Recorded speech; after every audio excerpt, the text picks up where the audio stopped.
अस्सलाम वालेकुम नाज़रीन, मां आहियां शेब अली उमरानी ऐं तव्हां ॾिसी रहिया आहियो BR टाइम न्यूज़। सभ खां पहिरियां शामिल कंदासीं हीअ रिपोर्ट। डिप्टी स्पीकर जे रोलिंग ते अज़बोद नोटिस ते फ़ैसिलो महफ़ूज़ अधु कलाक बाद ॿुधायो वेंदो। चीफ जस्टिस पाकिस्तान रिमार्क्स ॾिना हिक ॻाल्हि त असांखे नज़र अची रही आहे त स्पीकर जी रूलिंग ग़लति आहे। सुप्रीम कोर्ट में अटॉर्नी जनरल डिप्टी स्पीकर जी रूलिंग जो दिफ़ा करण खां दस्तबरदार थी वियो। चयो डिप्टी स्पीकर जी रूलिंग जो दिफ़ा नथो करे सघां। चीफ जस्टिस पाकिस्तान चयो त हाणे अॻियो क़दम कहिड़ो हूंदो, क़ौमी मफ़ाद ऐं अमली मुमकिनात ॾिसी अॻिते वधंदासीं। अॼु रुपए जी क़दुरु किरी पई आहे। डॉलर जे मुक़ाबले में रुपए जी क़दुरु 190 रुपयनि ताईं पहुची वई आहे। स्टॉक मार्केट बि हेठि किरी रही आहे। हिक शहरीअ जे हैसियत सां चवां थो त कमज़ोर न पर मज़बूत हुकूमत खपे। आम फ़ैसिले खां पोइ सुप्रीम कोर्ट जी सिक्योरिटी वधाई वई। सुप्रीम कोर्ट में समाअत दौरान चीफ जस्टिस पाकिस्तान रिमार्क्स ॾिना। तहरीक अदम एतमाद जे दौरान असेंबली तहलील नथियूं करे सघजनि। अहिड़ो करणु आइन जे मथी आहे। असेंबली तहलील न थिए हा त मुमकिन हुयो त अपोज़िशन कुझु करे वठे हा। असुल मसइलो असेंबली तहलील थियण सां थियो 172 मेंबरनि जी ज़रूरत तहरीक अदम एतमाद पेश करण लाइ न पर वोटिंग लाइ थींदी आहे। स्पीकर जी रूलिंग असेंबली तोड़ण जो रस्तो हमवार कयो।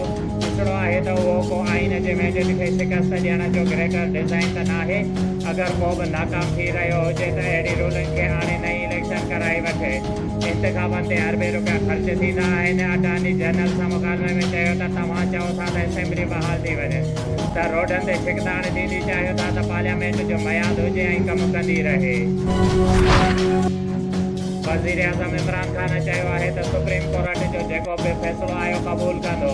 तहरीक इंसाफ़ नईं चूंडनि लाइ तयारु आहे। वज़ीर आज़म इमरान ख़ान जे कानूनी टीम सां मुलाक़ात में गुफ़्तगू। हुन चयो त गैर मुल्की साज़िश खे कंहिं बि तरीक़े सां कामयाबु थियण न ॾींदासीं। मुस्लिम लीग नून जे सदर शहबाज शरीफ़ सुप्रीम कोर्ट में चयो त सियासी इस्तेहकाम आइन सां गॾु ई मशरूत आहे। चीफ जस्टिस पाकिस्तान रिमार्क्स ॾिना त रूलिंग खे ख़तमु करे ॾिसंदासीं त आख़िर कीअं हलणो आहे। शहबाज शरीफ़ चयो त हाउस नओं लीडर ऑफ द हाउस मुंतख़िब करे वठंदो आहे त मुल्क खे इस्तेहकाम जे तरफ़ वठी वेंदासीं। जस्टिस एजाज़ अल हसन सवाल कयो त अदम एतमाद अगरि कामयाबु थिए त असेंबलीअ जो कहिड़ो दौरानियो रहंदो। शहबाज शरीफ़ जवाबु ॾिनो त अञा पार्लियामेंट जो 1.5 साल बाक़ी आहे। इंतिखाबी इस्लाहात आणींदासीं जंहिं सां आज़ाद ऐं मुनसिफ़ाना इंतिखाब थींदा। Chairman Pakistan Peoples Party Bilawal Bhutto Zardari supreme court में इंतिखाबी इस्लाहात जी तजवीज़ ॾेई छॾी। हुन चयो त पंहिंजे लाइ हुकूमत ठाहिण तरजीह न आहे। हुकूमत ठाहे इंतिखाबी इस्लाहात करणु चाहियूं था। चीफ जस्टिस पाकिस्तान चयो त छा इंतिखाबी इस्लाहात जी तजवीज़ टेबल थी। बिलावल चयो त इंतिखाबी इस्लाहात जो बिल तयारु आहे। चीफ जस्टिस चयो इंतिखाबी इस्लाहात लाइ जेके तजवीज़ूं ॾिनियूं वयूं आहिनि उहे बि 7:30 वॻे ताईं खणी अचो। डिप्टी कमिश्नर शहीद बेनज़ीराबाद आमिर हुसैन बामर लाइव स्टॉक खाते जे अमलदारनि खे हिदायत कंदे चयो आहे त ज़िले में जानवर ख़ासि तौर ते गाय माल में फैलजंदड़ लैम्पी स्किन बीमारीअ खां बचाव लाइ फौरी तौर ते वैक्सीन मुहिम शुरू कई वञे। उन सिलसिले में कंहिं क़िस्म जी सुस्ती हरगिज़ बर्दाश्त न कई वेंदी। अहिड़नि हिदायतनि ते हुन अॼु पंहिंजे ऑफिस में ज़िले में जानवरनि खे लैम्पी स्किन बीमारीअ खां बचाव लाइ वैक्सीनेशन मुहिम जे सिलसिले में थियल इजलास जी सदारत कंदे कयो। जाम साहब लॻो ॻोठ रईस अली नवाज़ बिस्तड़ो में चुल्ह मां चिणग उथण करे हिकु घर ऐं हेल्थ हाउस सड़ी विया। ॻोठाणनि पहुची बाहि विसाई वधीक नुक़सानु थियण खां बचाए वरितो। बाहि लॻण करे सॼण बिस्तड़ो जो घर ऐं संदसि घरवारी हेल्थ खाते जी मुलाज़िमा हेल्थ वर्कर जो हेल्थ हाउस सड़ी वियो।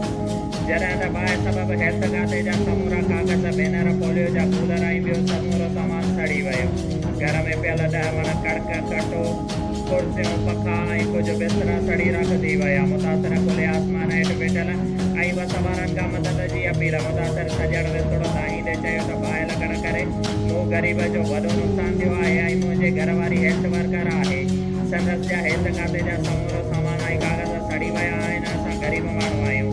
हेल्थ खाते ऐं बस वारनि खे अपील था कयूं त असांजी मदद कई वञे ऐं इतलाह ॾियण बावजूदि फायर ब्रिगेड न पहुती। ॻोठाणनि वरी कोशिशुनि बावजूदि ॻोठ जे ॿियनि घरनि खे बचाए वरितो। शेब अली उमरानी खे ॾींदा इजाज़त। वधीक ख़बरुनि ऐं अपडेट्स लाइ ॾिसंदा रहो BR टाइम न्यूज़।